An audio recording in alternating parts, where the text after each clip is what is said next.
Hello dear yoga friends, my name is Bri, in case we have not practiced with each other before. This is week 4 of our beginner-friendly yoga series where we break down poses and then play with them. So what is in week 4? We go through 4 different poses. What? Yes. And then we combine the poses.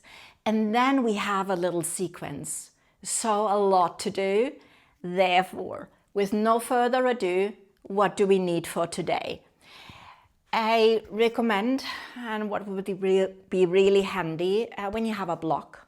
You don't need a mat today because we will be on our feet, but it would be really good when you have a firm floor. It goes on a carpet as well, but probably you feel a little bit better how to stand on your feet when you are on a firm floor. So I stand on my yoga mat is firm, or I could stand even on my wooden floor.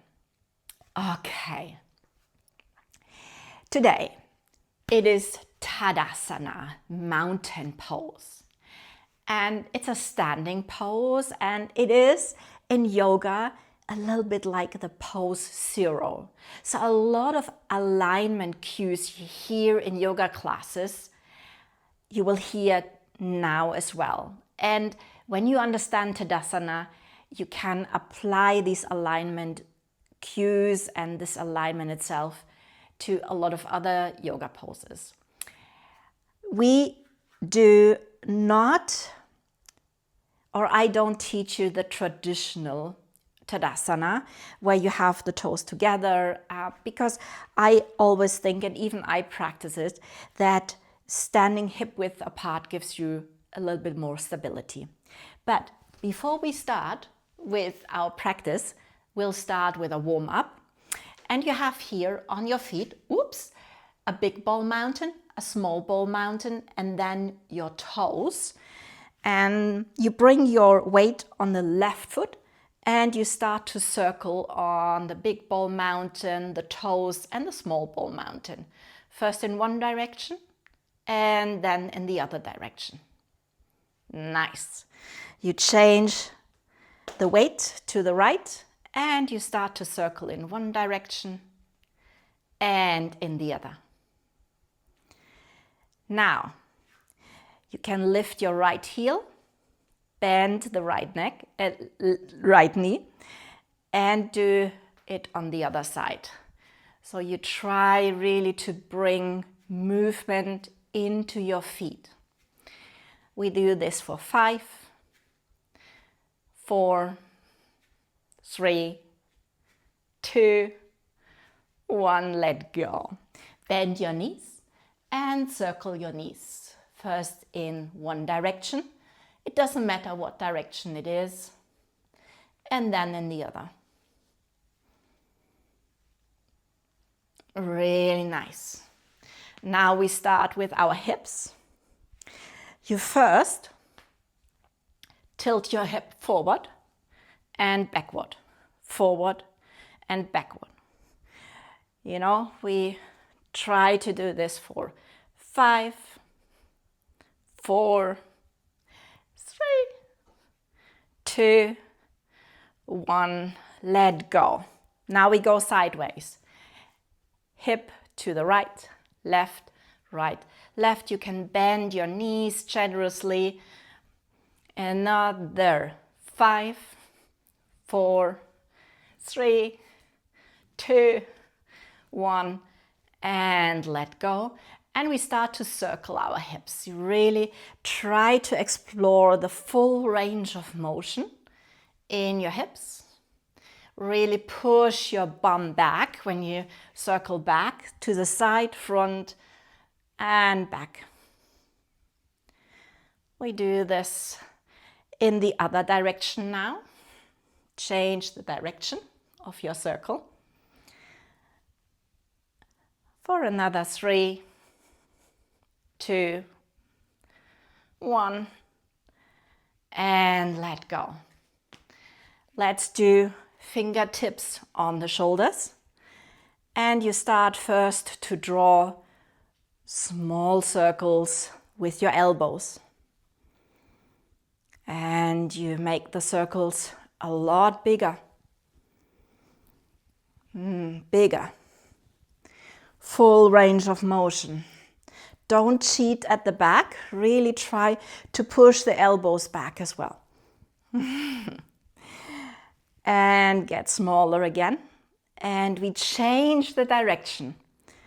Small circles. Bigger. Really big. Full range of motion even when they circle back. And let go. Shake them. Now, right ear, right shoulder. Really try to lengthen the left side, here the left neck. You might want to, without moving your head, you look down to the left, to the side, and up, to the side, and down. Over the midline, you change left ear, left shoulder. You probably feel that it stretches over your right side. You look down to the right, to the side, and up, to the side, and down. And let go. You want to shake your body. Here we go. Okay, so the block. You take, please, the block in between your thighs and you bring your feet parallel, hip width apart. And now you can close your eyes and start to circle and bring weight to the front, to the side, to the back, and then to the side and the front of your feet. Start with small circles and then draw them bigger.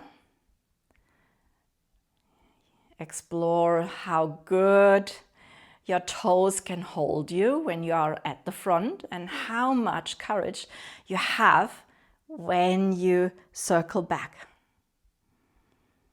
And slowly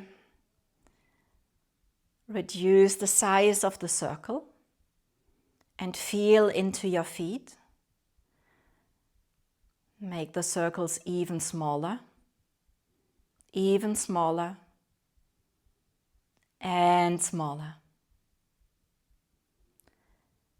You can open your eyes and feel a little bit if your weight is spread evenly on the right and the left side, the front and the back of your foot. Feel if you ground it with the big ball mountain, the small ball mountain, and the heel in the floor. Perhaps you want to push a little bit into your feet to feel it a little bit more. Okay, so where I just draw this line with my hand, we say it's the midline. It goes straight through the body. Okay, so push with your inner thighs towards your block and squeeze the block. So you push towards the midline of your body. Oh, you might feel that immediately your bum muscles are engaged, your butt is really engaged. Your knees are bent slightly. You push with your feet away from the floor. Your tailbone, I turn, you stay. Your tailbone goes towards your heels. You don't stick your bum out. You don't bring your pubic bone forward, but your tailbone elongates towards your heels. So now you have your feet or your ankle over your hip.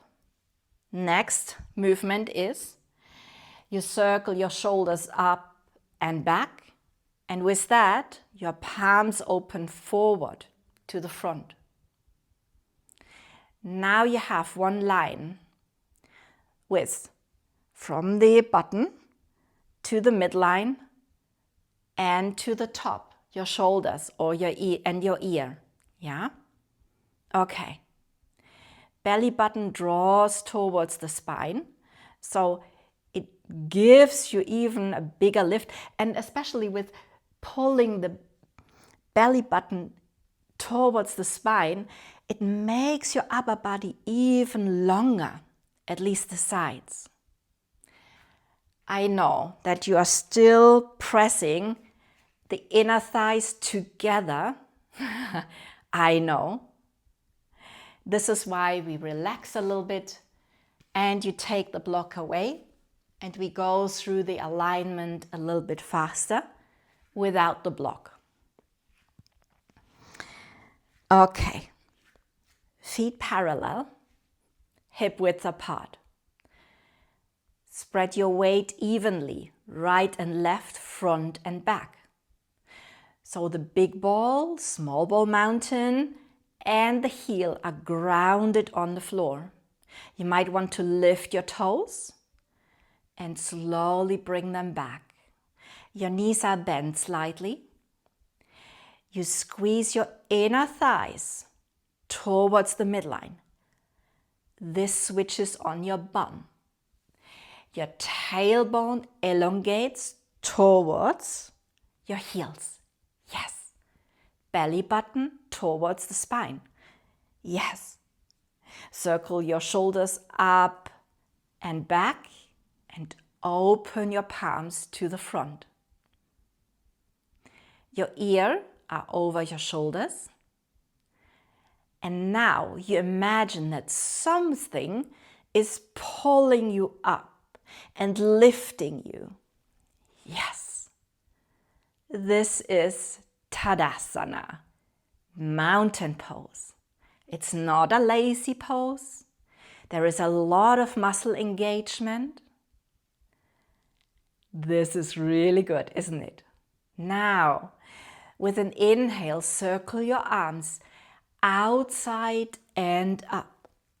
Urdhva Hastasana, palms face. Exhale, palms face towards the floor, circle them down. Inhale, circle your palms outside and up. Your gaze might follow your thumb. Urdhva Hastasana, high mountain. Exhale, circle them down again. We do this one more time. Inhale, circle your arms outside and up. Push with your feet away. Really lengthen the side of your body. Gaze up when you can, when it does not, when you don't have an achy neck. And exhale, circle your arms down. How was that? This was Tadasana, mountain pose, and Urdhva Hastasana, high mountain.